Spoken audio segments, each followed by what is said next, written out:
Ассаламу алейкум, урматтуу Багастыр Кыргызстан каналынын көрүүчүлөрү, кутман күн. Баткенден салам. Баткендин Бан деген участкасындабыз. Дүп үйгөн 30 жаштагы чоң бактабыз. Баткендин атактуу өрүк бактарынан салам. Мына ушул Баткендин өрүктөрү быйылкы жылы өздөрүнүн тили менен айтканда жел уруп кеткендей. Учунда гана бирин серин мөмөсү болбосо, калган бүт барын жел уруп кетти деп коюшат. Бул жергиликтүү тил менен айтканда. Чындыгында бул жерде өрүктөрдүн манилиоз жана парша менен ооруганын көрүп турууга болот. Туугандар, мына ушул айбрикос деген сорттогу өрүктөр бул көбүнчө манилиозго жана бош чирик, парша ооруларына туруксуз келет. Бутактар дээрлик профилактика жүргүзүлбөйт, эрте жазда же кышында дарыланбайт, эч кандай алдын алынбайт. Бутактар кары бүткөн, дээрлик мына ушул бутактарды дарак канча жашаса ошончо жыл сактап келатабыз да.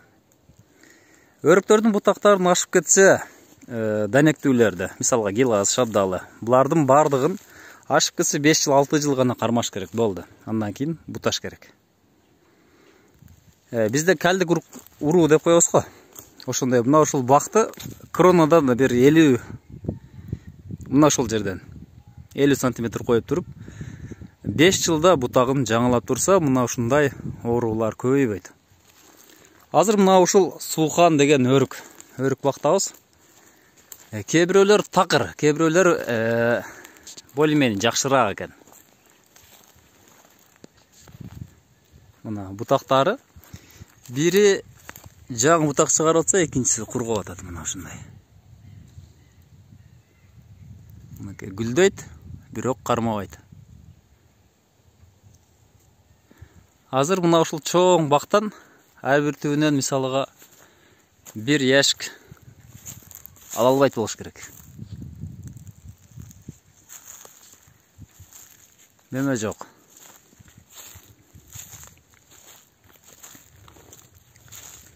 Дарылоо кандай жүргүзүлөт? Биринчиден бутактарды таза кармаш керек.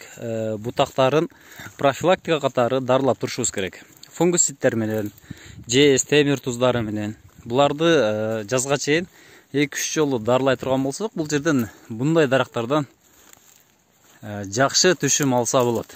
Анан туугандар, алдыбызда дагы бир өрүктү алдына келатабыз. Бул жергиликтүү сорт. Бул башка өрүктөргө караганда учунда жакшыраак алып тур, жалбырагы дагы жакшыраак. Демек бул манилиозго жана башка ооруларга туруктуураак. Ошондуктан мында азыраак өрүк бар.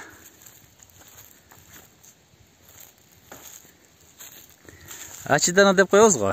Ачидана өрүк жылда боло берет, муну жел урбайт деп. Демек ал ооруга туруктуу туугандар. Андай сорттон теге турган болсоңуздар, ал өрүк болот. Мына ушундай Сухан, же болсо башка сорттор.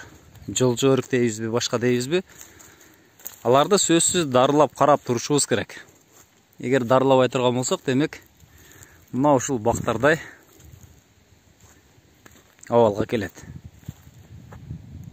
Бул бак жөн гана өмүрдү өткөрүп атат азыр. Жөн гана. Суу коесуң, астынан чөбөрүп аласың. Анан айтарлык дээрлик түшүм жок. Ушул жерде 250 түп дарак боло турган болсо, өрүк боло турган болсо, бу жерден эч канча түшүм жок. Караңыздар, гектарлаган жерден жөн гана түшүмү жок өткөрүп атабыз.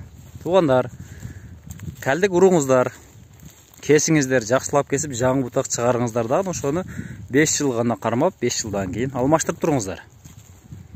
Бир өмүр бою бутакты кармай турган заман өткөн. Бак коммерциялык болуш керек, бактан түшүм алыш керек. Мынакей жер сонун, күн сонун, суу бар, жер бар, бирок түшүм жок. Эмне үчүн? Билим жоктугунан, дарылабаганыбыздан, аз гана көңүл койбогонубуздан мына ушундай абалга өрүктөр келип атат. Карабайсыздар өрүктөрдү. Учунда гана бар. Ашып кетсе, мындан аз гана өрүк түшөт. Өріктерді дарылаңыздар, кесіңіздер, бұтақтарын жаңыртыңыздар. Мұнакай, бұға даже күн тибей толық бойдан құрғаған бір бұтағы. Өрікті жаңылап тұрыш керек. Мұна шындай туғандар, бақтың ақуалы шындай. Дарлабайбыз, көңіл қойбайбыз. Анан погодаға шылтап қоябыз. Биыл өрік болбай қалды, жел ұрып кетті деп.